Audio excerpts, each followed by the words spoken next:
Good afternoon to everyone. सुन पा रहे हैं आप लोग मुझे? हाँ, कोई आवाज में कोई प्रॉब्लम, इको वगैरह तो नहीं है? जी सर। चलिए ठीक है, ओके। तो हम लोग वर्कमैन कॉम्पनसेशन एक्ट में मिसलेनियस प्रोविजंस को समझने की कोशिश कर रहे थे। तो कुछ पार्ट्स हम लोगों ने उसमें पढ़ा, कुछ बाकी रह गए हैं। कोशिश करते हैं कि कवर करने का, देखते हैं कहाँ तक कवर हो सकता है।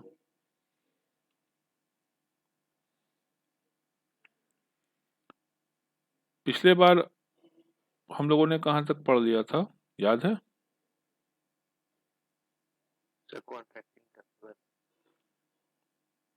Payment of compensation to contract labour, ये हो गया था।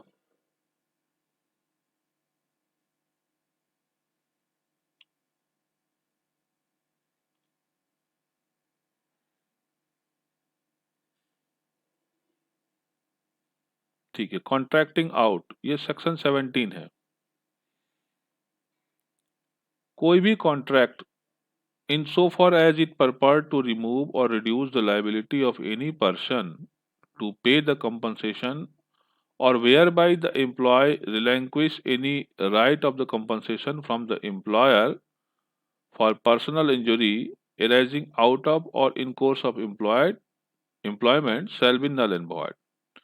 तो ये एक बहुत बढ़िया सा प्रोविजन है जो कि आपका एम्प्लॉय कंपनसेशन एक्ट में इनकारपोरेट किया गया है।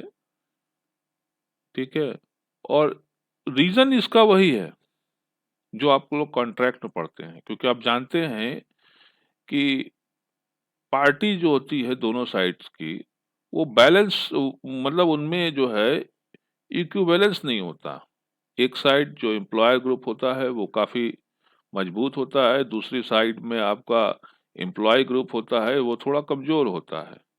तो एम्प्लॉय साइड जो है किसी तरीके का अनड्यू इन्फ्लुएंस जो है वो एम्प्लॉय पर ना डाल सके, तो इसके लिए ये प्रोविजन रखा गया है आपके एम्प्लॉय कंपनसेशन एक्ट में कि किसी भी तरीके का कॉन्ट्रैक्ट एम्प्लॉयर और एम्प्लॉय के बीच में, और उस कॉन्ट्रैक्ट में अगर ये बात लिखी गई है कि अगर पर्सनल इंजरी जो होता है किसी एम्प्लॉय को एराइज हो जाता है during the course of the employment, ऐसे है ना एराइज हो जाता है, तो उसके एवज में जो एम्प्लॉय कंपनसेशन पाने का हक रखता है वो अपना हक इस्तेमाल नहीं कर सकेगा।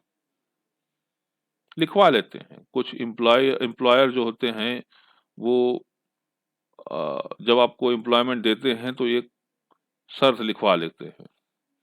तो इस तरीके का शर्त यहाँ तक कि अगर लिखा भी हो जिसमें जो एम्प्लॉयर जो होता है वो अपनी लायबिलिटी को जो है उससे बचने का प्रयास करता है, इलैप कर देता है, करने का प्रयास करता है, या उसको रिड्यूस करने का प्रयास करता है। माने एम्प्लॉयमेंट, ये एग्रीमेंट इस बात का भी हो सकता है कि अगर जितना कंपनसेशन बनता है उतना आप क्लेम नहीं करेंगे, आप केवल 50% क्लेम करेंगे।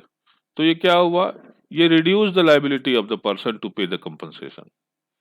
तो इस तरीके की कॉन्ट्रैक्ट जो है इसका इफेक्ट क्या होगा, इसका इफेक्ट होगा नल एंड वॉइड। तो ये जो प्रोविजन है, this provision protect the employee who may be ignorant from being contracted out,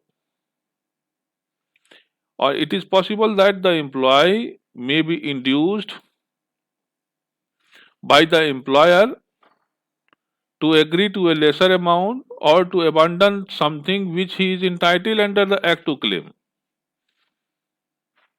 तो दबाव बनाते हैं ना कि भाई तुम अपना कंपनसेशन जो है वो क्लेम नहीं करो, या क्लेम करो तो इतना नहीं, इतना क्लेम करो, नहीं करोगे तो फिर तुम्हारे लिए ठीक नहीं होगा। और फिर डर के मारे जो है वो एग्रीमेंट पे साइन कर लेता है जो एम्प्लॉयर एग्रीमेंट कराना चाहता है उससे। तो होगा क्या इसका प्रभाव, नल एंड वॉइड। देयरफॉर ये जो प्रोविजन है ये शील्ड की तरह जो है काम करता है किसके लिए? those persons who are entitled to have a compensation for personal injury in case of accident। ठीक है, चलिए अब हम बात करते हैं कमिश्नर की। कमिश्नर जो वर्कमैन कंपनसेशन एक्ट में है उसके बहुत इंपॉर्टेंट रोल है। वो क्या क्या रोल है उसको हम लोग समझने की कोशिश करेंगे, लेकिन उससे पहले हमें यह समझ लेना जरूरी है कि कमिश्नर का अपॉइंटमेंट कैसे होता है। तो ये जानिए आप, अगर प्रश्न ये हो कि लायबिलिटी का निर्धारण कैसे होना चाहिए, for the purpose of the deciding the questions of the liability of any person to pay the compensation under the act, तो उसके लिए state government has been authorized to appoint any person who is or has been a member of the state judicial services for a period of not less than 5 years, or is or has been not less than 5 years an advocate or a pleader, or is or has been the gazetted officer for not less than 5 years, having educational qualification and experience in personal management, human resources development, and industrial relations as the commissioner for employee compensation। साफ कहता है आपका compensation को निर्धारण करने के लिए इस पर्पज से स्टेट गवर्नमेंट जो है वो एम्पावर्ड होगा कि वो किसी ऐसे व्यक्ति को अपॉइंट कर सके उस पद के लिए जो एम्प्लॉय कंपनसेशन एक्ट के अंतर्गत में वो कमिश्नर कहलाएगा, और वो व्यक्ति जो है का कोई एक एक्सपीरियंस होना चाहिए, या तो वो जुडिशियल सर्विस में कम से कम 5 साल तक काम किया हो, या कोई बात नहीं अगर जुडिशियल सर्विस का वो मेंबर नहीं है, स्टेट जुडिशियल सर्विस का अगर मेंबर नहीं है तो वो कोई बात नहीं, वो एडवोकेट रहा हो या कोई प्लीडर रहा हो या कोई गेस्टेड ऑफिसर रहा हो 5 साल के लिए, जिसका कि एजुकेशनल क्वालिफिकेशंस और एक्सपीरियंस जो है वो पर्सनल मैनेजमेंट से संबंधित रहा हो, या ह्यूमन रिसोर्स डेवलपमेंट से संबंधित रहा हो, या इंडस्ट्रियल रिलेशन से संबंधित रहा हो। जहां पर कि एक से ज्यादा कमिश्नर को अपॉइंट किया जाना होता है किसी एक एरिया में, मैंने एक ही एरिया में एक से ज्यादा कमिश्नर को अपॉइंट करना होता है, तो स्टेट गवर्नमेंट जो है अपने ऑर्डर के जरिए एक से ज्यादा को वो अपॉइंट करके उनको क्या बिजनेस करना है उस बिजनेस का डिस्ट्रीब्यूशन उनमें कर देगी कि आपको ये देखना है, आपको ये देखना है, आपको ये देखना है। रैंक दोनों का वही है, कमिश्नर। तो any commissioner may choose one or more person possessing special knowledge for any matter relevant to the matter under the inquiry to assist him holding the inquiry। अब ये कमिश्नर को पावर दिया गया है कि कोई भी कमिश्नर जो है, जो इस तरीके से अपॉइंट किए गए हैं स्टेट गवर्नमेंट के द्वारा, एक या एक से ज्यादा पर्सन को जो है जिसके के पास विशिष्ट प्रकार का नॉलेज होता हो, वो नॉलेज जो कि उस मामले से संगत रखता हो, है ना, उसको वो रख सकता है। चूज कर सकता है। ठीक है, फिर ऐसा व्यक्ति क्यों इसलिए जरूरी होता है, Y such commissioner has been empowered to choose one and more person special possessing special knowledge, because that person may assist him in holding the inquiry।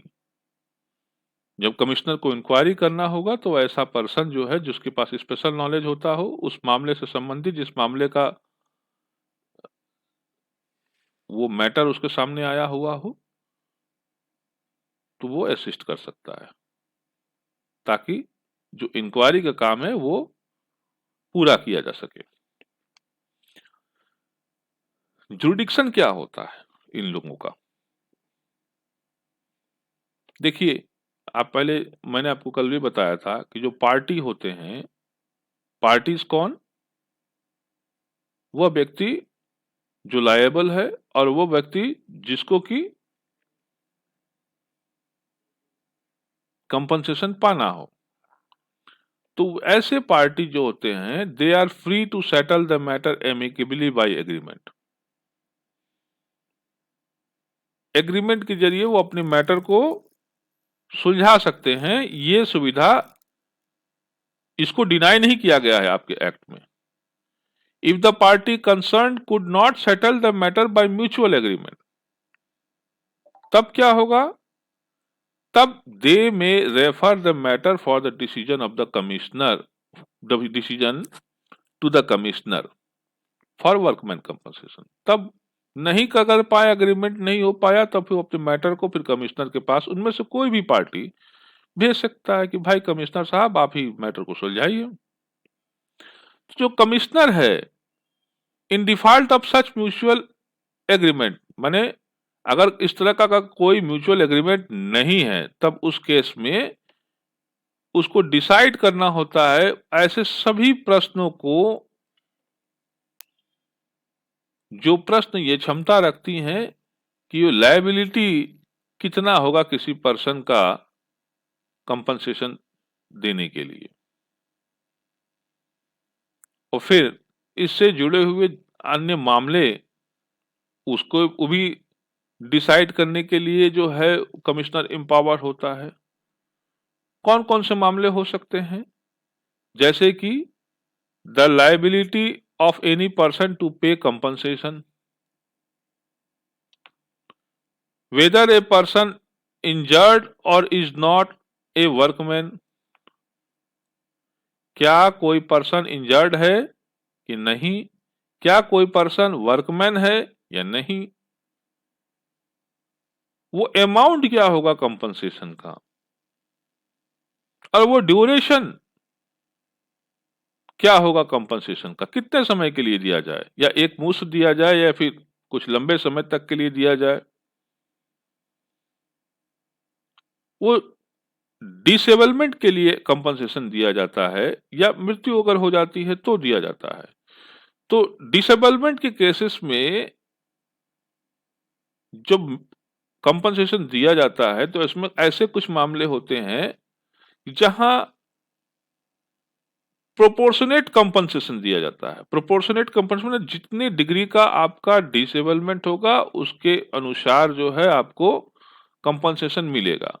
तो अब सवाल यहाँ पर यह हो जाता है कि फिर कि वो डिसेबलमेंट कितना डिग्री का है। तो it means when A question is related to the nature and extent of the disablement, that question is also to be resolved by the commissioner, that is in his jurisdiction।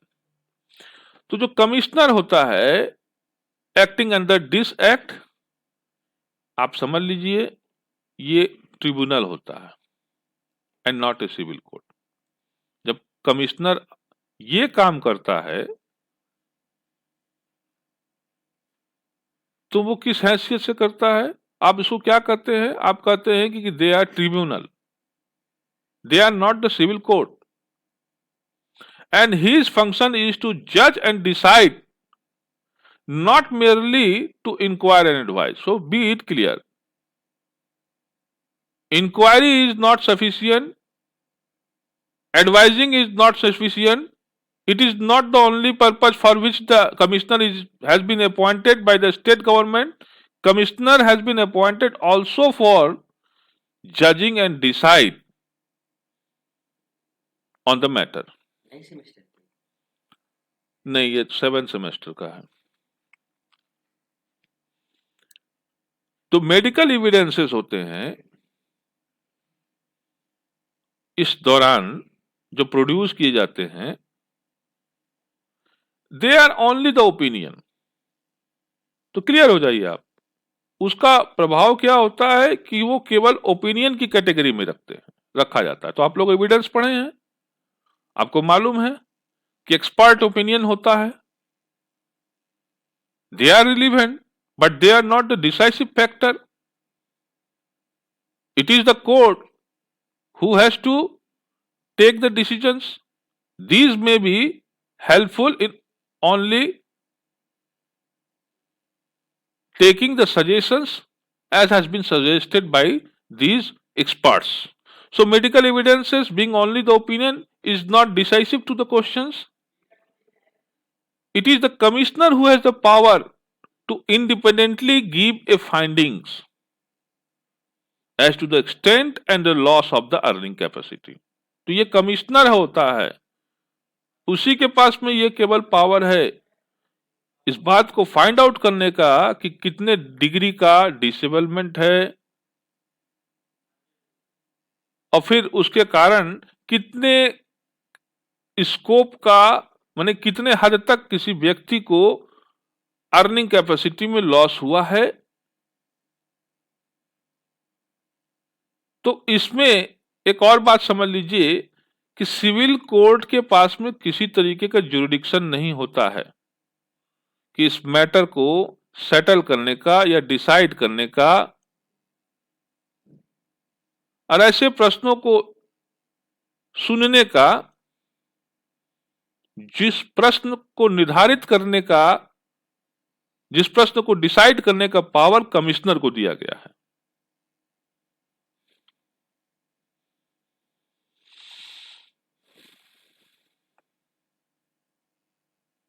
Proceedings का venue क्या होगा? क्या कोई matter ऐसे होते हैं कि जिनको कि ट्रांसफर करने की जरूरत होती है? अगर ये समझना हो तो आपको सेक्शन 21 में देखना होगा। Accordingly, where any matter under this act is to be done by or before the commissioner, the same shall, subject to the provision of this act and to the rule made thereunder, be done by or before the commissioner for the area in which the accident took place which resulted in injury.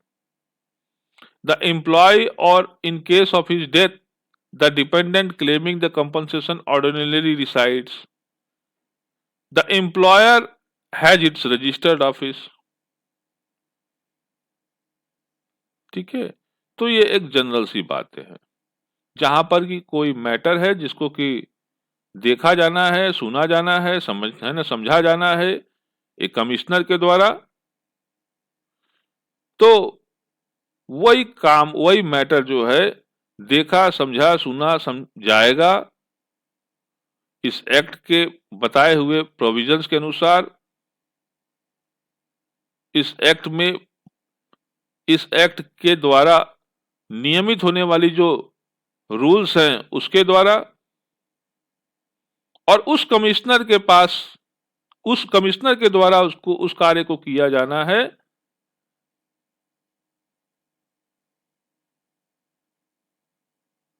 है ना, जिसका कि कार्य क्षेत्र वही है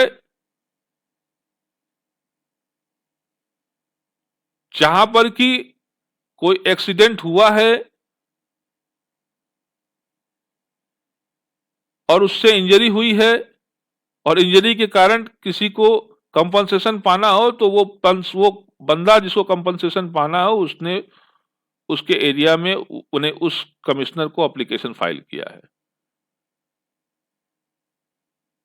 तो इसीलिए कहा जा रहा है, it is this act is to be done by or before the commissioner for the area in which the accident took place which resulted in the injury. या the employee or in case of his death the dependent claiming the compensation ordinary resides, या the employer has its registered office. तो section 21 in suggest what is the territorial jurisdictions of the commissioner.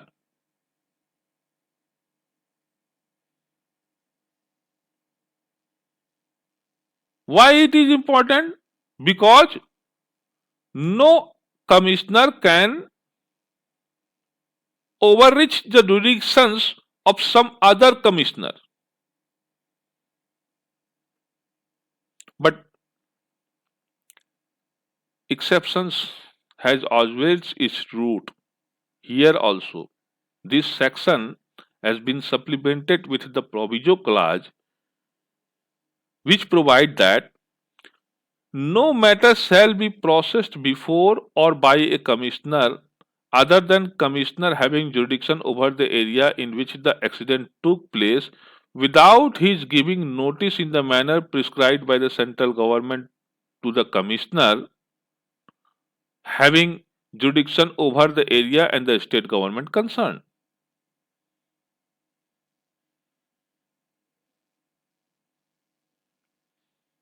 तो कोई भी matter जो है किसी commissioner के पास में वो प्रोसेस नहीं किया जाएगा अगर वो commissioner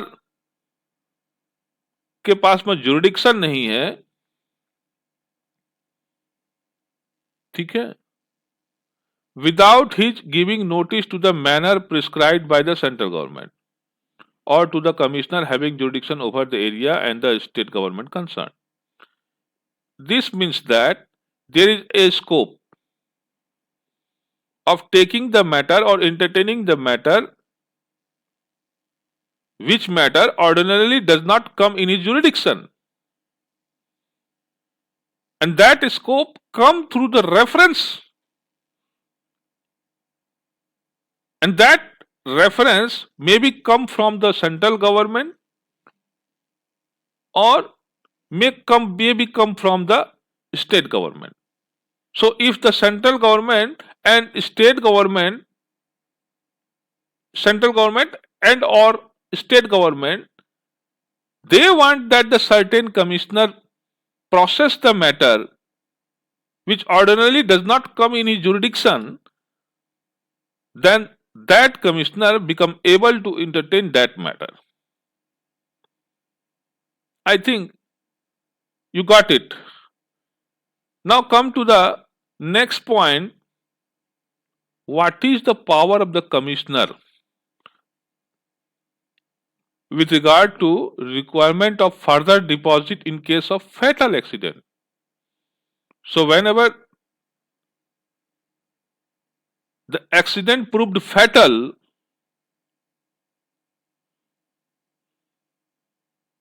then is there any power given to the commissioner that a further compensation must also be deposited with the commissioner so that the claimant may have their compensation? If the question is this, then you can have an answer through section 22A, which provide that where the commissioner is of the opinion that any sum deposited by the employer as compensation payable on the death of the employee is insufficient,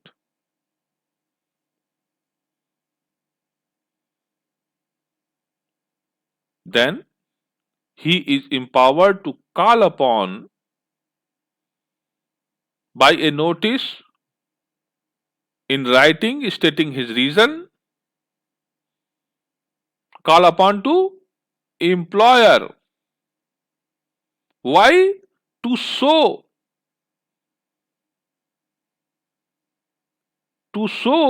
cause why he should not make a further deposit within a stipulated period. तो जहां कहीं भी commissioner को ये लगता है कि कोई सम कोई अमाउंट जो कि एम्प्लॉयर ने डिपॉजिट कराया है एम्प्लॉय को देने के लिए एज ए कंपनसेशन, वो सफिशिएंट नहीं है, तो कमिश्नर के पास में ये पावर हो सकेगा, ये पावर होगा कि वो ऐसे एम्प्लॉयर को बुला सकता है अपने पास में नोटिस के जरिए, नोटिस राइटिंग में होनी चाहिए और कारण भी होना चाहिए उसमें कि क्यों उसको बुलाया जा रहा है,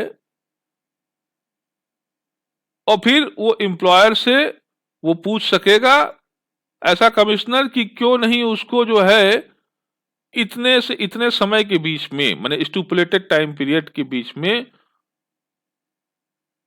कंपनसेशन के संबंध में कुछ और अमाउंट डिपॉजिट कराया जाए।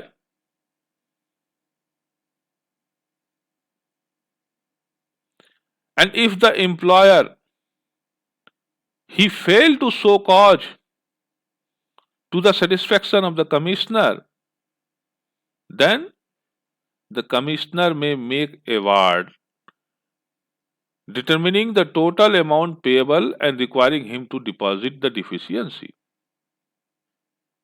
तो अगर एम्प्लॉयर जो है वो शो कॉज का नोटिस जो है उसको दिया गया है, उसका रिप्लाई देने में फेल करता है या रिप्लाई देता है तो कमिश्नर संतुष्ट नहीं होता है, तो कमिश्नर जो है फिर अवार्ड जो है जारी कर देगा, इशू कर देगा कि कितना अमाउंट जो है उसको देना है।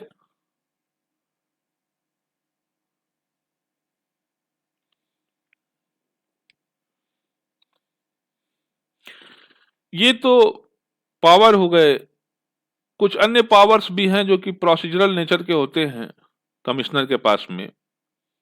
सेक्शन 23 में आप देखेंगे तो आप पाएंगे कि commissioner shall have for the following purpose all the power of the civil court under the code of the civil procedure for the purpose of taking evidence on oath, enforcing the attendance of the witness, compelling the production of the document and other material objects, and further for all the purpose of the section 195 of the chapter 26 of the Code of the Criminal Procedure 1973, he shall be deemed to be a civil court. तो ये कोई अचंभित करने वाला चीज आप लोगों के पास में नहीं है, क्योंकि आपने जितने भी एक्ट आपने अब तक से पढ़ा उस सब एक्ट में आपने देखा कि उस एक्ट को ऑपरेट करने के लिए कोई ऑफिसर नियुक्त की जाती है और उस ऑफिसर के पास में कुछ पावर जो है सिविल कोर्ट का दे दी जाती है। अगर पावर न दिया जाए तो फिर वो एक्ट जो है वो ऑपरेट ही नहीं हो सकेगा। और वो जिस है ना, और एक्ट को ऑपरेट करने के लिए वो कौन कौन से नेसेसरी पावर होते हैं, लगभग सभी जगह आप यही पाते हैं कि एविडेंस लेना। बिना एविडेंस के आप कैसे डिसाइड करेंगे? अगर आप विटनेस को इन्फोर्स नहीं कर सकेंगे कि आप जो हैं प्रेजेंट होइए, तो बिना प्रेजेंट हुए वो एविडेंस कैसे देगा? कुछ ऐसे भी मटेरियल होते हैं जो एविडेंस के तौर पे माने डॉक्यूमेंट्री एविडेंस होते हैं, वो डॉक्यूमेंट्री एविडेंस को प्रोड्यूस करने की जरूरत होती है।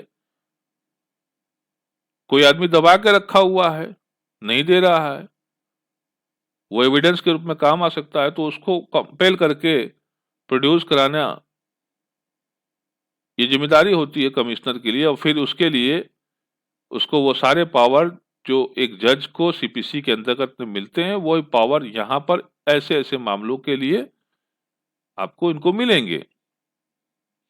और इतना ही नहीं, इस पावर को इन्फोर्स कराने के लिए जहां कहीं भी क्रिमिनल क्रिमिनल प्रोसीजर कोड के तहत में आपको सीआरपीसी के थ्रू अगर कोई क्रिमिनल पावर चाहिए पनिशमेंट करने का, तो वो आपको वो भी मिल सकता है। इसीलिए लिखा for the purpose of the section 195 of the chapter 26 of the Code of the Criminal Procedure Code, he shall deem to be a civil code. Section 25 of the act जो है ये भी प्रोसीजरल मैटर से related है। It guide the commissioner how to record evidence, और ये कहता है कि the commissioner shall make a brief memorandum of the substances of evidence of every witnesses as the examination of the witness proceeds, and such memorandum shall be written and signed by the commissioner with his own hands and shall form a part of the record. तो commissioner क्या करेगा?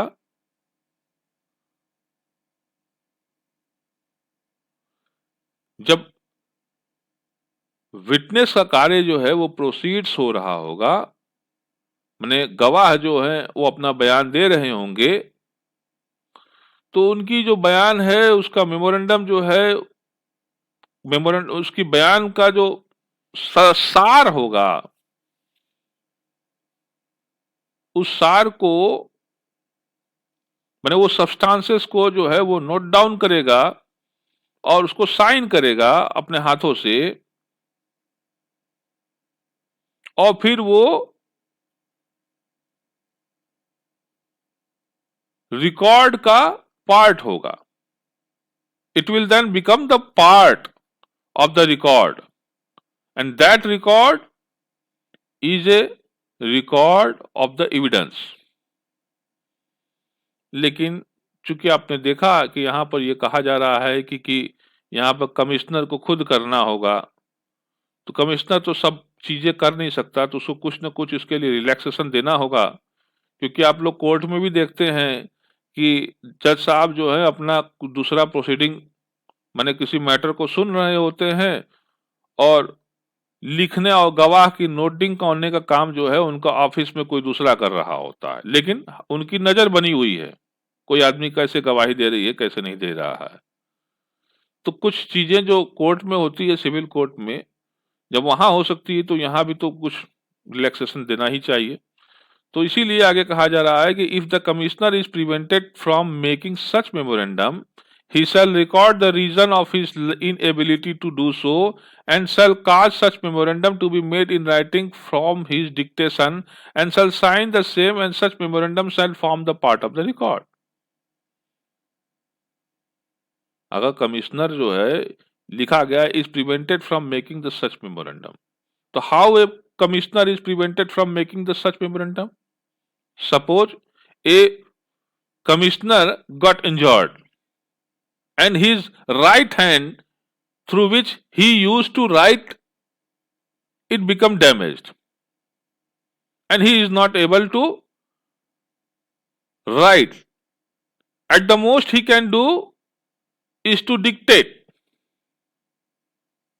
Of course he has some power, it is still left with him that he is able to write, he is able to make put his signature. That power is still with him, that is working. So what I am saying is that if the commissioner is prevented from making the such memorandum, he shall record the reason of his inability. He has to record why he is not able to do so, and therefore and thereafter what happened that he become able to cause such memorandum to be made in writing from his dictation. तो फिर वो memorandum को वो दूसरे से लिखवा सकेगा dictation के जरिए, माने डिक्टेशन का काम उसी को करना होगा और फिर उसको साइन भी करना होगा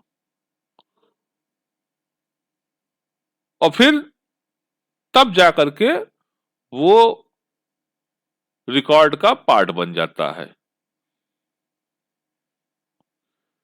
इससे भी ज्यादा the evidence of any medical witness shall be taken down as nearby as may be word for word.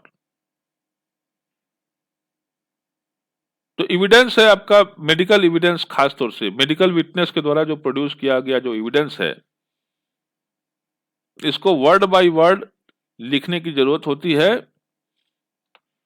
As to the question of time limit within which the case is to be disposed of, section 2125A provide that the commissioner shall dispose the matter relating to compensation within the period of 3 months from the date of references and intimate the decision in respect thereof within the said period of the employee.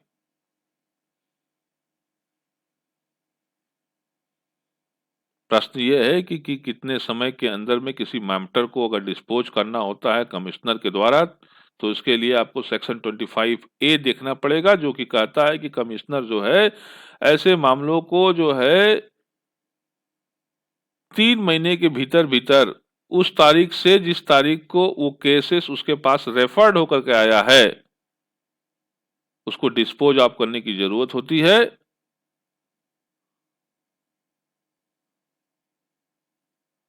और फिर वो decision जो है employ को बताने की जरूरत होती है।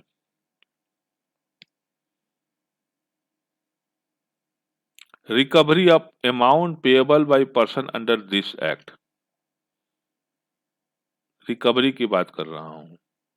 इस एक्ट के तहत में कोई अगर अमाउंट है उसको वो माने वो अमाउंट कैसे आएगा, वो कंपनसेशन डिसाइड कर दिया गया कि आपको इतना पैसा देना होगा, तो डिसाइड कर देने से बात थोड़ी हो जाती है। कोई बंदा जो है वो डिसाइड करने के बावजूद भी वो जमा ही नहीं कर रहा है, वो डिपॉजिट ही नहीं कर रहा है कमिश्नर के पास में, वो डिपॉजिट करता है तब जाकर के कंपनसेशन